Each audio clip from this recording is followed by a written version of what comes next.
Hi, this is Solomon Burke, and I'm riding the blues train on Radio Free Georgia. Soul sounds, rhythm and blues, everything you want to know about the news. It's on the Soul Train tonight. The Blues Good Train. morning, blues. This is Marcus Malone on the other side of the Atlantic in jolly London, England. You're listening to my top mate, UK Bob, playing the best of British blues on WRFG Atlanta. What a way to start the day. Oh, yeah. One of the things I'm looking forward to abusing the information in your book is a friend of mine, Rory Gallagher's brother, Donald Gallagher. I know him, yeah. You do him? Okay. Well, oh, yeah, because I was friends with Rory. he lives on Maxwell Road, and I never knew this, and it's relevant to the football.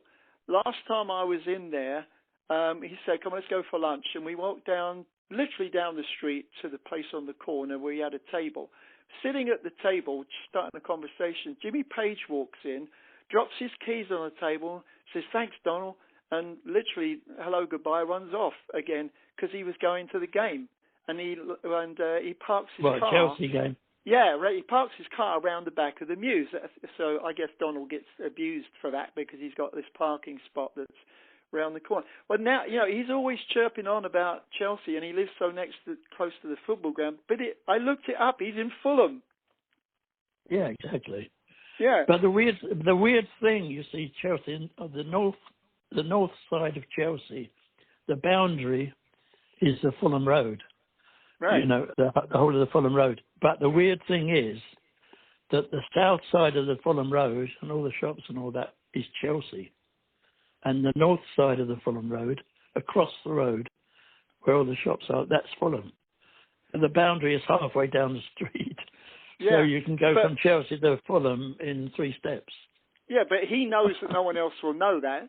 So he loves to, I live in Chelsea. And of course, it made total sense being so close to the stadium. And that's the other thing that also I found out some years ago because somebody asked me, why is it called Stamford Bridge? And I said, well, I believe it's a combination of names for bridges that went over streams on the King's Road, and it ended up being called that. And I said, but it is in Fulham. I said, they said, well, how come Fulham plays at Craven Cottage? I said, well, they were offered the ground at Stamford Bridge and turned it down, which I found that really funny. Well, I'm not a Chelsea fan. I'm a Crystal Palace fan because I come from South London. I'll have to get off the phone now. They're our South London team. But I do go to Chelsea sometimes. But it is easy, isn't it? Yeah, it's just up the road. So it's my nearest football ground. But as I say, I come from South London, so I've got a South London team. I know you're a blues man, to me, first and foremost, and a B.B. King fan. And I know that because John Baldry told me a story about he was playing John Lee Hooker records at a club somewhere and somehow engaged with you. Do you remember that? Johnny Hooker? No, yeah, Baldry. But that wasn't... Oh, Baldry. We knew Baldry, of course, because he was singing with Alexis Corner when Brian Jones was playing with them sometimes, and later Mick started singing with them as well. So Baldry was very common. And then, of course, when we went to Canada, Baldry was living in Canada, and we sort of got together a few times. Yeah, he was one of the early blues singers, I loved him. I thought he was terrific and original. And I was at the very last show he did, which would have had to have been in the Dover Street Wine Bar when Rod came in and introduced him. And it was just, one of those moments I'm so glad I witnessed, because he hated to fly and he would sail, and so he'd never travelled much from Vancouver back to London. But when I did the phone interview with him, had to be probably a year or so before he passed, he suddenly went really quiet. I went, on the phone. I'm quiet. John, are you okay? I thought he was having a seizure or problem. He wasn't. He was sitting in his armchair watching the TV, and Bob Hope had just died. It had come up on the TV that was on silent, and he was a huge Bob Hope fan. It gave me such a scare. Well, when we first started doing the clubs, when we first started out, we were doing the clubs in London before they kicked us out of the clubs. Baldry used to be the DJ in the interval, and he used to play all the early Johnny Hooker, Lightning Hopkins, Muddy Waters, you know, all those tracks, and that's where we heard a lot of stuff that we didn't know about, you know, although the boys did know a lot of blues before I found out. But Baldry, you know, he was friends with Brian. He used to lend Brian stuff and all that. So he was like very part of what was going on in Chelsea in those very early days. Have you perchance watched the TV show called The Chelsea Detective? No. Okay. I find it very amusing, and it's a mystery drama thing. And he lives in one of those houseboats, and he cycles to and from the local police station as part of the drama. But it demonstrates the whole village presence of the place, and it puts it in a totally different light. And I looked at one of those houseboats at the bottom there where Cheney Walk is. Yeah, there's a whole string of them. Yeah, they're $500,000 to buy, or you can rent one for $7,000 a month. But you have to pay $16,000 a year for the mooring fee and all the Thames charges. I mean, it's a crazy amount of money. Yeah, but a lot of people live on them and are very happy. Oh, but, yeah, I would you know, be too. they're starting to restrict, you know, the use of those boats now, because it does. Well, it's been starting to spoil the view of the Thames and all that. It's just becoming more and more cluttered, and then you get boats just laying there, or nothing happening. You know, they've just been left. You know, moored, and they're quite ugly, and you end up with ducks on top of them and various other birds, seabirds and things, and they just sit on them under. It's not very attractive, actually. You think it's because people either have passed away or there's some reason why it's been left in limbo? I don't believe it would be intentional, but it's going to be hard to fix. I'm sure they have to track down the actual owners and all that stuff. You know? Well, that's sometimes a problem, because sometimes they go abroad, don't they, and leave them and all that. But it's nice to see the Ukraine flag up there, you know, on one of them, and things like that, which is very, very sweet, I think, you know. Well, I'm looking forward to being armed with my book. I'll be back probably mid 2 weeks of April. I mean, I'll aim more of a walk around in the Chelsea area just to start connecting with a lot of things that I'm reading about. It will give me more of a mission than I had before, and I highly recommend to our listeners that are wondering about what we're talking about. The book is available at billwyman.com, and highly recommended. It doesn't have to be purely educational. It's a lot of fun too. But it's on sale at Amazon as well and various other places. Is it? Oh, okay. Well, that makes it easier. Yeah. Well, it went into a second printing after a week, which was ridiculous. Wow. Yeah, it sold almost 3,000 copies straight away.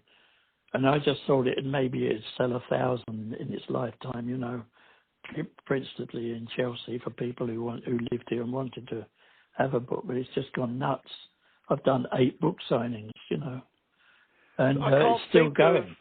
I can't think of any other book that's Chelsea related that could be any higher, you know, up the chain of what someone could want, that accommodates everything you could want to know and still be fun and interesting. It's not just, you know, a source of information. It's the stories and everything that goes with it, and it's all tied together. Like I said, having it in those itinerary sets just makes it so easy for everybody to access and align with what they care about, and they'll find something. And learn what Chelsea's all about and why it's become so popular.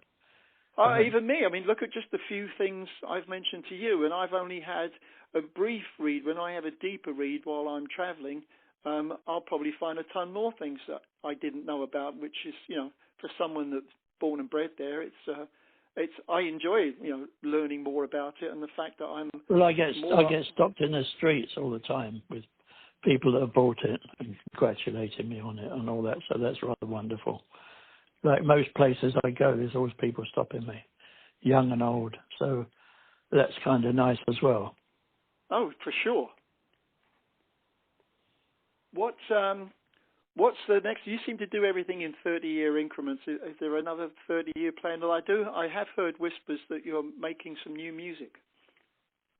Well, I finished a solo album in the autumn, and it's due out in about March or April on BMG, of which I've done lots of covers of famous artists like Dylan and Taj Mahal, people like that, John Prine.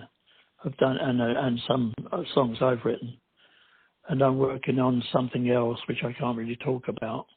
But I'm also just working on 3 more books. I never stop. No, I know. I like to work. It's a good job that you've got those Duracells, plugged in nice and tight instead of the Evereadys. That will keep you going. The speed that you're delivering stuff at is actually exhausting. The unofficial archivist of their rise is Bill Wyman. I only basically started doing it for the sake of my kid. I thought it might be nice when he gets to 15 to say my dad once was on television and made 2 records and played 2 shows or something. And there's a scrapbook, but then it escalated. But you've now become a sort of collector of memorabilia for... Well, I just carried on, really, because nobody else bothered, and I thought at one time it might be worth doing to donate to a museum or something as a cultural thing, and because I was talking to Paul of the Beatles once, and I said, you're supposed to have amazing archives, and he says, we haven't got nothing. And I showed him a couple of videos of some of their early shows in America, which he'd never seen before, and I thought, And they started collecting from that day, and I've been collecting all along, and it's very difficult to hang on to it now because everybody's after it.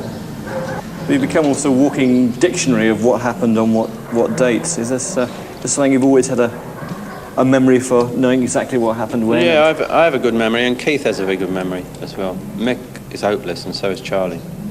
And of course, Woody's only been with us for 7 years. I mean, he's a new boy, he doesn't know much. So when was the first time the Rolling Stones were filmed in colour? Oh, no, a minute. 7 minutes film of Pathé Pictorial at the Hull ABC Theatre. September '64, I think. And the song? Just before the Tammy show, which was in black and white in America. The song was Around and Around.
Support WRFG by purchasing merchandise from our new online store.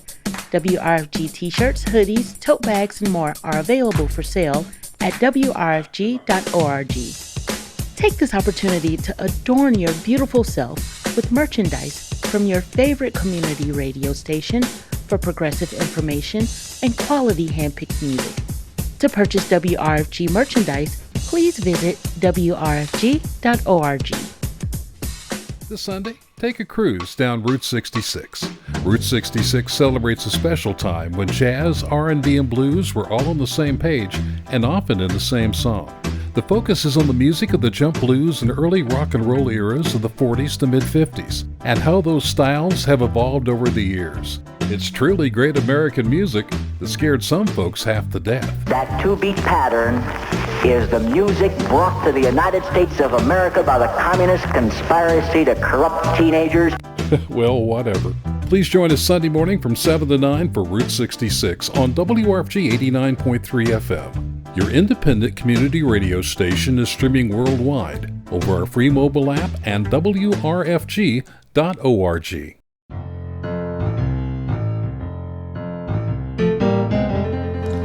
This is John Cleary from New Orleans, Louisiana, and you're listening to UK Bob, the Good Morning Blues.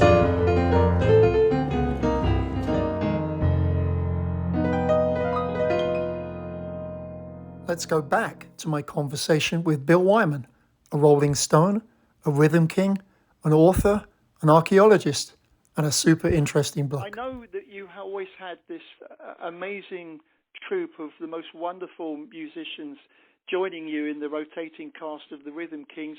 Who can you tell us is on the new album? Well, I've tried to keep it very, very, very simple, really. I've used... I don't know whether you know these people. Andy Fairweather-Lowe, of course, is yes. His drummer, Paul Beasley.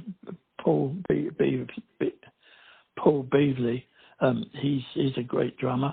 I've got Robbie McIntosh on guitar, who's very, very well known. Just myself and my mate Terry Taylor, who's always been with me on solo records and the Rhythm Kings, of course. And just a few odd people, doing harmonicas or whatever. But I've kept it as simple as possible and tried to make it sound a bit like J.J. Cale in a way. And that's what people say. They hear a track and they say, that sounds like J.J. Cale. And I say, well, cool. that's very nice to say that. So I'm very pleased with it, actually. I think it's the best album I've ever done. But of course, you've written a lot. You've written a lot. I know, but it'll never get any airplay. It'll never get any airplay, will it? And all that. Oh, come on. No, my last album didn't get any airplay. They don't play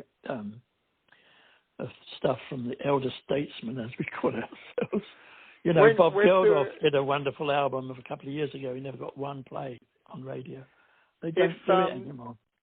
If people do align it with what you've said about it being like a J.J. Cale album, I can tell you that over here, that will definitely be well worn out because he's still a big deal to most people I know over here. So that's a great place to start. But you've done a lot of co-writing with Terry over the years, right?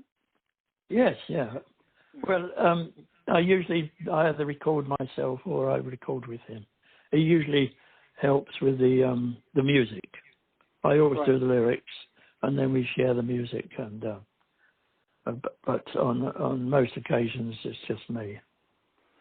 Well, I mean, the Rhythm Kings was a fantastic run. What was it, like 16 years? And 20.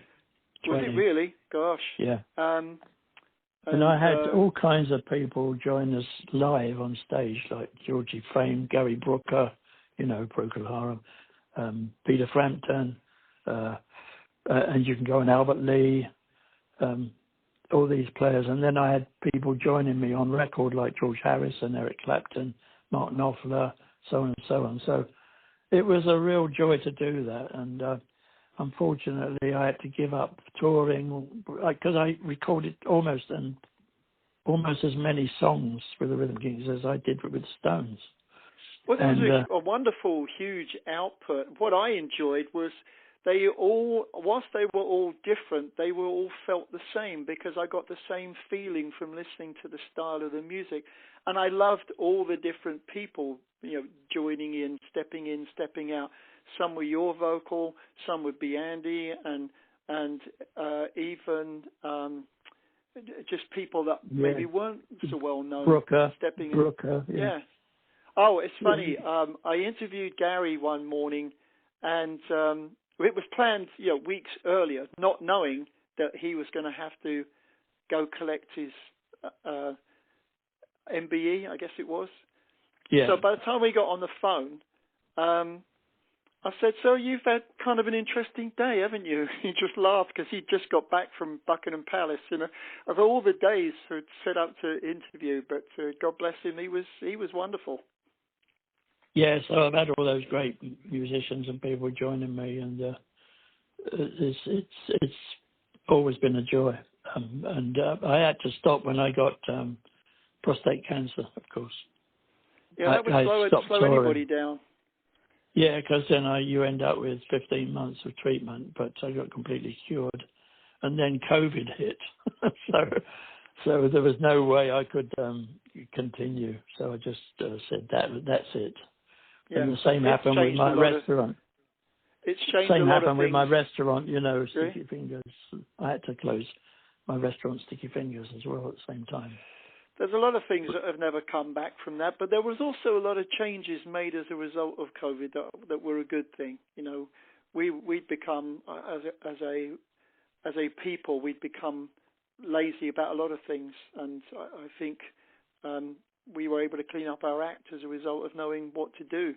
So, because I'm sure there'll be some other, pandemic, epidemic at some point, and we might be better organised for it this time around. Well, over the years, there always has been, hasn't it? Asian flu, and then this and this, that, and the other. It happens all the time, and it's very serious for a time, and then they deal with it, and then 10 years later, something else appears. Well, I'm going to practice. It's always been like that. Yeah. I'm going to practice creating some more time, some quiet time, to reread portions of the book where I didn't dig deep enough to know more, so that when I get there, I'm better armed to enjoy all the things that I didn't know. I did have one more thought. We're getting listeners that are calling in with questions. One interesting one that I don't know the answer to, maybe if you remember recording Monkey Grip, was way back in a studio that used to belong to Sly Stone, I'm being told. Is that right? No. Ike Turner. Ike Turner? Oh, wow. Okay. Yeah, I did. I was in the Bollock Studios, it's called, in Los Angeles. It was Ike Turner's studio. And then I went down to Miami to Criteria Studios, where Eric Clapton worked and various other people. And I did that in 63, 64, yeah. 73, I was 74. told those sessions for Monkey Grip, things got a little wild and crazy, and I guess somebody was there that told somebody else and got somebody to ask the question this morning. See, there's no escape. Well, I had great people. I had Dr. John and Leon Russell and all kinds of people, joined me on those. So it was Joe Walsh, and Joe Vitale. There was all these great musicians. And it was just a joy to play with all those people after being stuck in one band, forever. I was much freer to be able to delve in other kinds of music with those great players.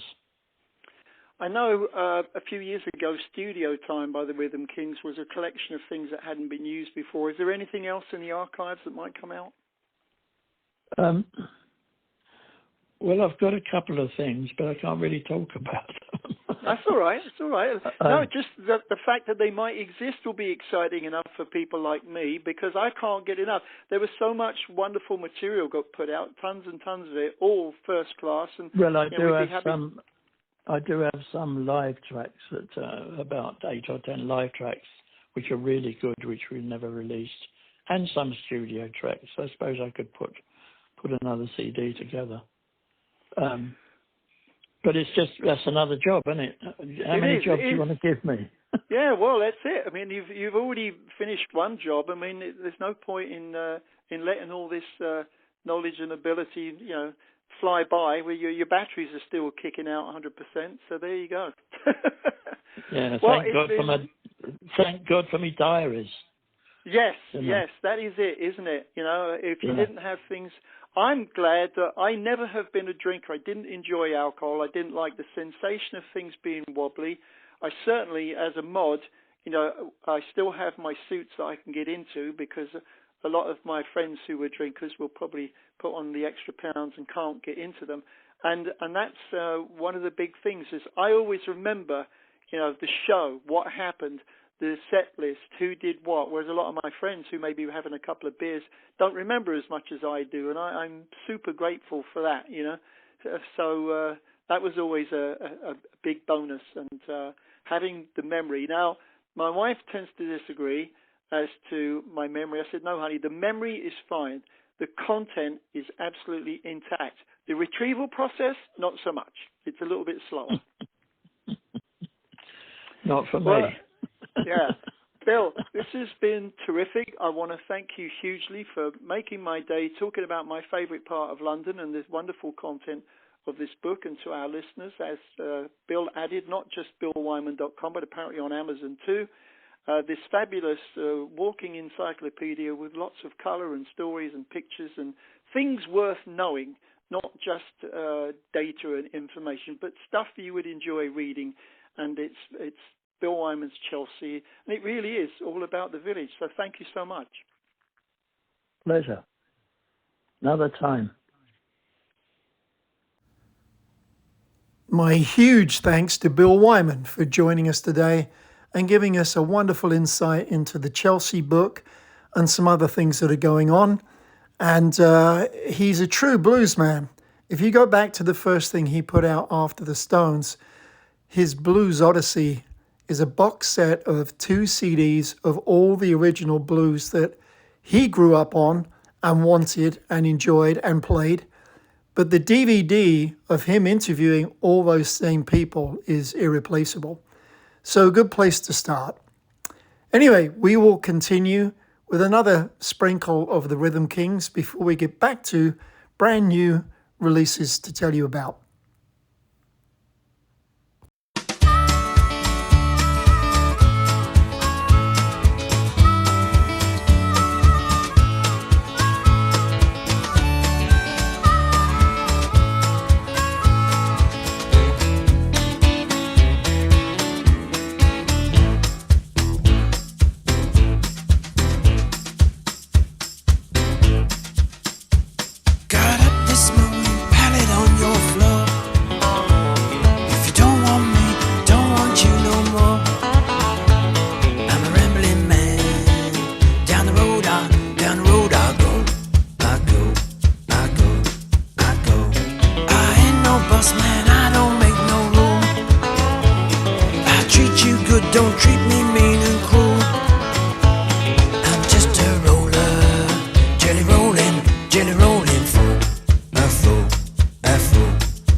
Good morning, everybody. This is Roger Cotton from the Peter Green Splinter Group. Here we are in the Kent Delta recording the new Barcodes Blues album with some wonderful players on it, and hope you're going to enjoy it when old Bob gets his hands on it. He said Bob is tall, good looking and incredibly available.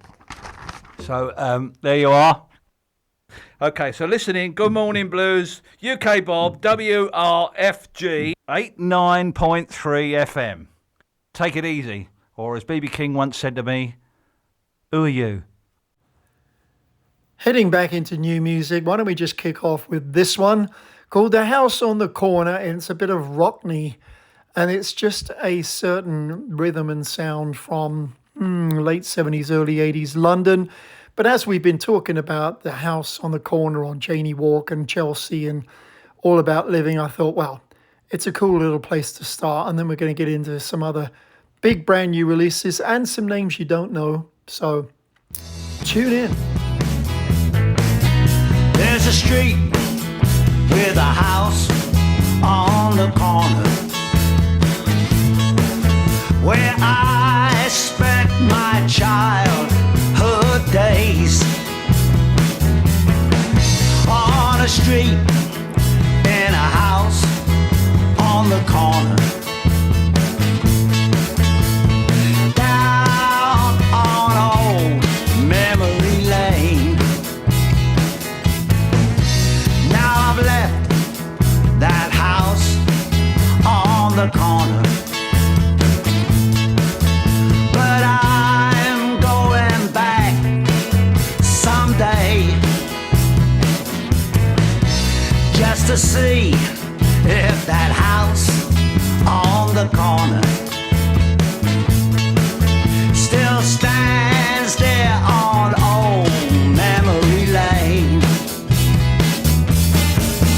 Now they're building up higher and higher,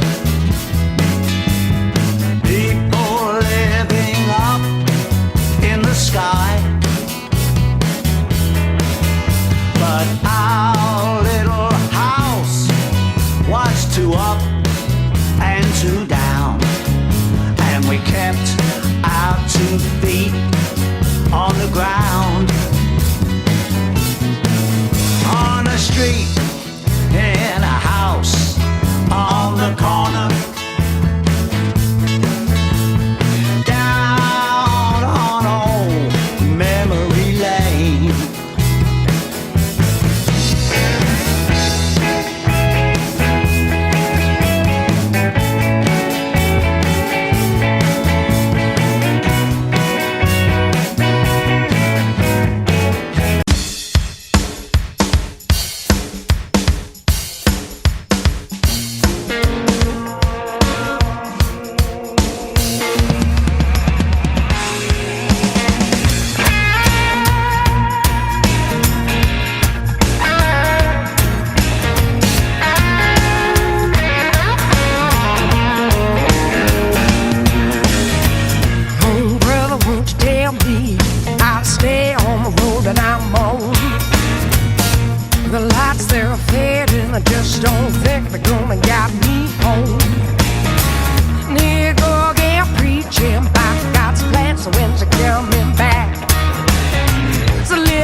And when I'm gone, light a candle, save my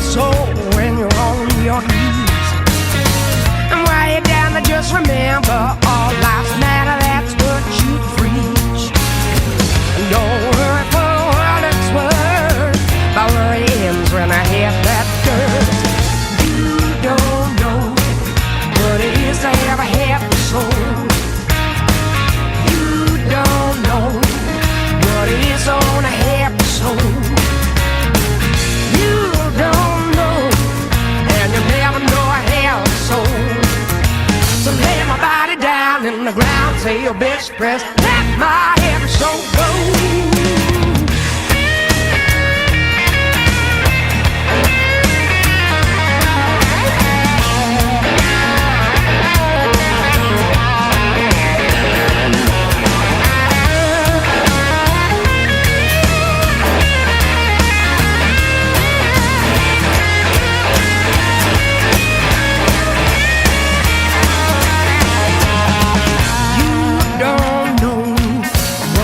To have a heavy snow. You don't know what it is to own a heavy soul. You don't know, and you'll never know a heavy soul. So let my body down in the ground, say your best press, let my heavy soul go. You don't know what it is to have a heavy soul.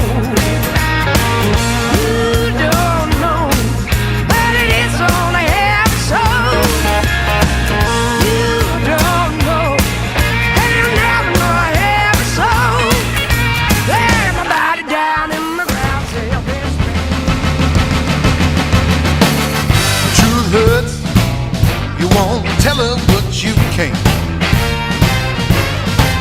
The truth hurts, baby. You won't tell her what you can. When you can't tell it like it is, you gotta tell it like it ain't. Tell it like it ain't, Kurt.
Hey girl, what's up? I don't really want to explain it all right now, but I need some Plan B, sis.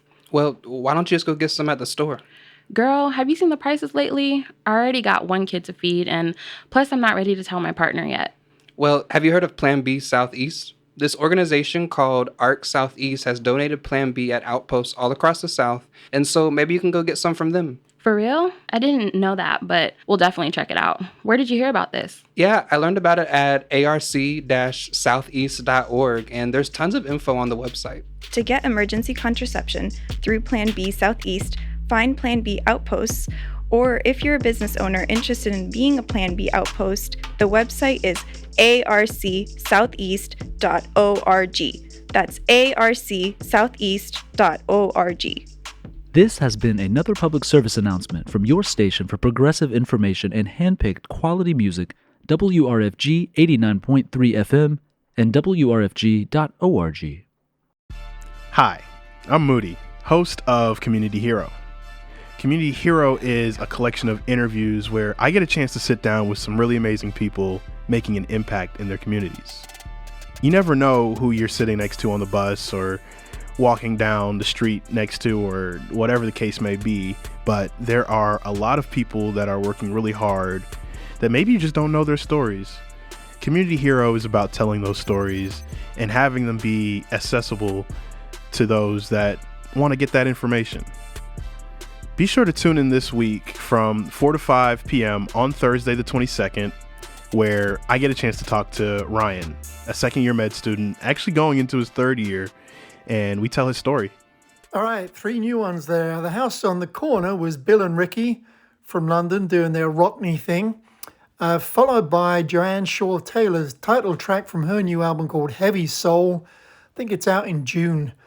And then also Kirk Fletcher there, The Truth Hurts with Joe Bonamassa. We will carry on with, I think we've got time for probably 3 or 4 more newbies. I do need to share a little sad news. For those Sean Costello fans that followed him, you would know that his father, Glenn Smith, was a big trailblazer for keeping things going and not allowing him to be forgotten. Unfortunately, he passed away a few days ago at age 81 from cancer. I always found him to be a super nice guy who would just do anything to help and very easygoing, and he always carried the flag for his son.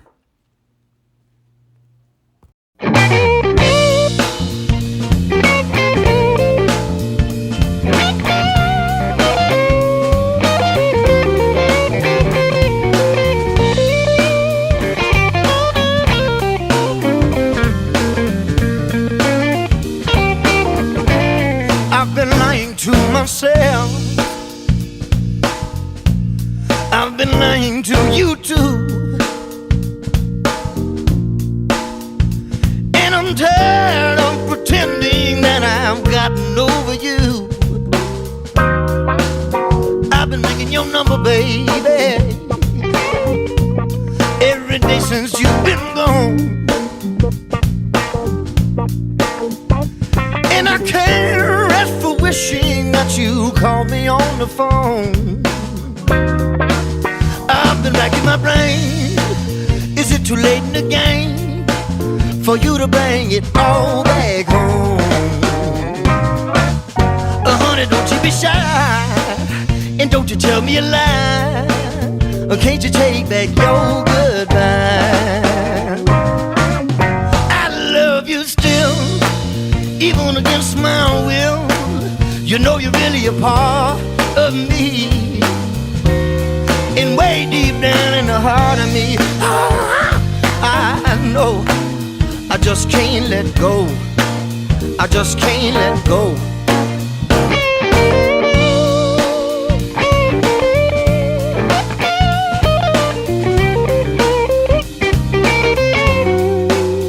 From the moment that we met, baby, no love could have been more true than the love that you gave to me and the love I have for you. Do you remember the day that you went away? Oh, baby, how I cried.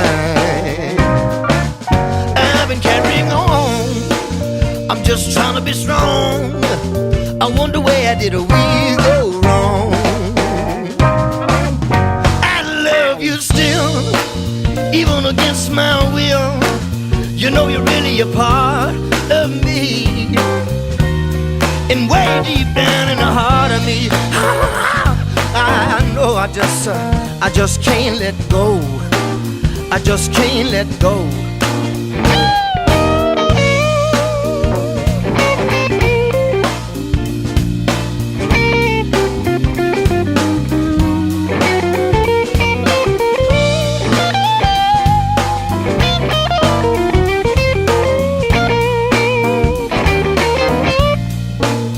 Won't you give me your hand again?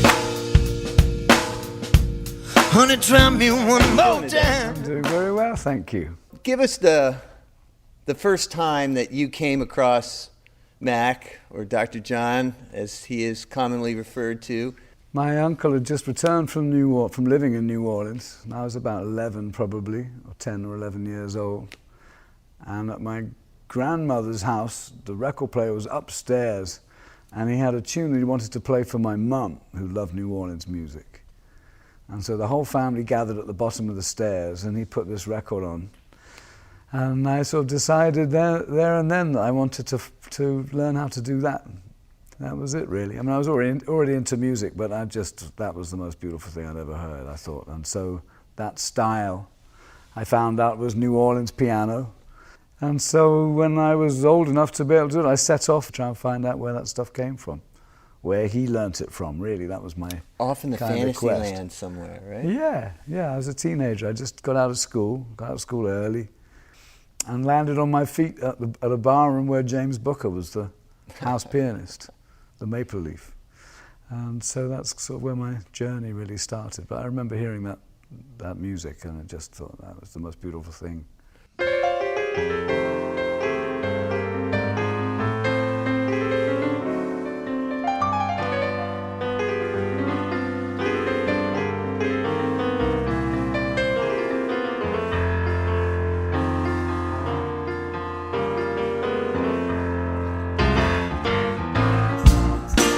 Such a night, such a night, sweet confusion under the moonlight. Such a night,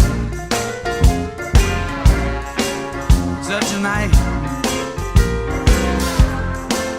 to steal away. Yeah, you know that the time feels right. Oh, baby, your eyes are mine. And at a glance, I knew right away that this was my chance. You came in with my best friend Jim, and here I am. I'm trying to steal you away from him.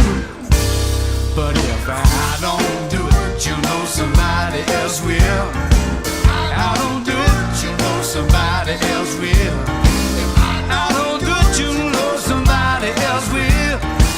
I don't do it, you know somebody else will. Such a night, such a night,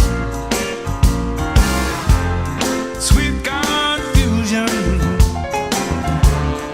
under the moonlight. Such a night, such a night, baby, to steal away. Hey now, the time feels right, baby. I couldn't believe my ears, my ears. My heart just skipped a beat now. When you told me take a walk through the dark end of the street, yeah, you gave my best friend Jam, and here I am. I'm trying to steal you away from him. But if I don't do it, you know somebody else will. I don't do it, you know somebody else will. I don't do it, you know somebody else will. I don't do it, you know somebody else will. Such a night,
the store just to have a look around.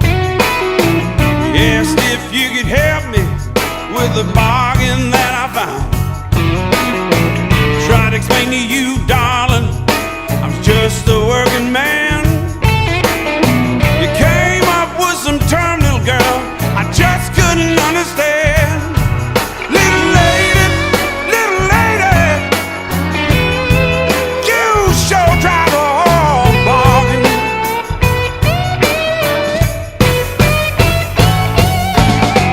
Price you asking, mama, is too much for me to pay. Now you're trying to tell me I can have it lay away. I know your merchandise is good, your sample proved it so. If it was to kill me, little girl, what a good way to go. Little lady, you sure drive a hard bargain.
so tight, can't catch my breath. Love so dark. Well, that's a wrap for this week. I hope you enjoyed my chat with a Stone and a Rhythm King, who I think is a pretty cool dude. The Sean Costello song, Can't Let Go, just to honor his father, Glenn, who passed. And then a long version and the introduction to John Cleary's story, playing Such a Night with the band Dumpster Funk. Then a slow blues from Joe Bonamassa and a bit of a boogie from a new artist called Quinn Sullivan, who's about 24, 25 from up in Massachusetts there. So that will tie you up nicely till next week. The interview and, as always, the musical content of the show is replayed here on this station or on my YouTube, which is UK Bob 007.